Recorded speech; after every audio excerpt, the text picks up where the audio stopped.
गाय और शेर। एक पहाड़ी के नीचे रामगढ़ नाम का एक गांव था। गांव के सारे जानवर हरी घास खाने के लिए सुबह उसी पहाड़ी के ऊपर बसे जंगल में जाते और शाम होते होते घर वापस आ जाते थे। हर दिन की तरह लक्ष्मी नाम की एक गाय अन्य गायों के साथ उसी पहाड़ी के जंगल में घास खाने के लिए गई थी। वह हरी घास खाने में इतनी ज्यादा प्रसन्न थी कि वह कब एक शेर की गुफा के पास पहुंच गई, उसे पता भी नहीं चला। शेर अपनी गुफा में सो रहा था और वह पिछले 2 दिनों से भूखा भी था। जैसे ही लक्ष्मी शेर की गुफा के पास पहुंची, गाय की खुशबू से शेर की नींद खुल गई। वह शेर धीरे धीरे गुफा से बाहर आया और गुफा के बाहर गाय देखकर खुश हो गया। शेर ने मन ही मन सोचा कि आज उसकी 2 दिनों की भूख मिट जाएगी। वह इस तंदुरुस्त गाय का ताज़ा मांस खाएगा और यह सोचकर उसने एक तेज दहाड़ लगाई।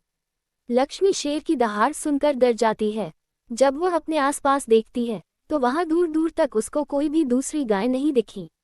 जब वह हिम्मत करके पीछे मुड़ी तो उसे सामने शेर खड़ा हुआ दिखाई दिया। उस शेर ने लक्ष्मी को देखकर फिर से दहाड़ लगाई है और लक्ष्मी से कहा, मुझे 2 दिनों से कोई शिकार नहीं मिल रहा था, मैं भूखा था। शायद इसलिए भगवान ने मेरा पेट भरने के लिए तुझे मेरे यहाँ पर भेजा है। आज मैं तुझे खाकर अपनी भूख मिटा लूंगा। शेर की बात सुनकर लक्ष्मी डर जाती है। वह रोते हुए शेर से कहती है, मुझे जाने दो, मुझे मत खाओ।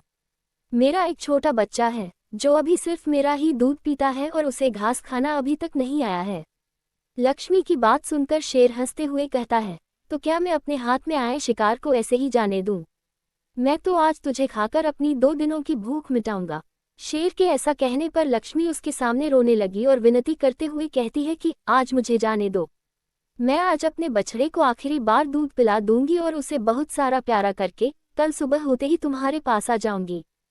फिर तुम मुझे खा लेना और अपना भूखा पेट भर लेना। शेर लक्ष्मी की यह बात मान जाता है और धमकी देते हुए कहता है कि अगर कल तू नहीं आई तो मैं तेरे गांव आऊंगा, फिर तुझे और तेरे बेटे दोनों को खा जाऊंगा। लक्ष्मी शेर की यह बात सुनकर खुश हो जाती है और शेर को अपना वचन देकर गांव वापस चली जाती है। वहां से वह सीधे अपने बछड़े के पास जाती है, उसे दूध पिलाती है और बहुत सारा प्यार करती है। फिर बछड़े को शेर के साथ हुई सारी घटना बताती है और कहती है कि उसे अब अपना ख्याल खुद ही रखना होगा। वह कल सुबह होते ही अपना वचन पूरा करने के लिए शेर के पास चली जाएगी। अपनी माँ की बातें सुनकर बछड़ा रोने लगता है। दूसरे दिन सुबह होते ही लक्ष्मी जंगल की तरफ निकल जाती है और शेर की गुफा के सामने पहुंचकर शेर से कहती है, अपने वचन के अनुसार मैं तुम्हारे पास आ गई हूँ, अब तुम मुझे खा सकते हो।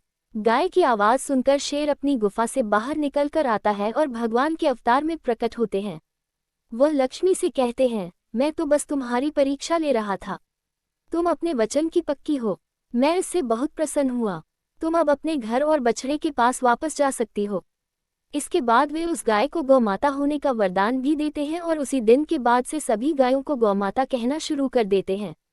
कहानी से सीख, हमें जान की बाजी लगाते हुए भी अपने दिए हुए वचन को पूरा करना चाहिए।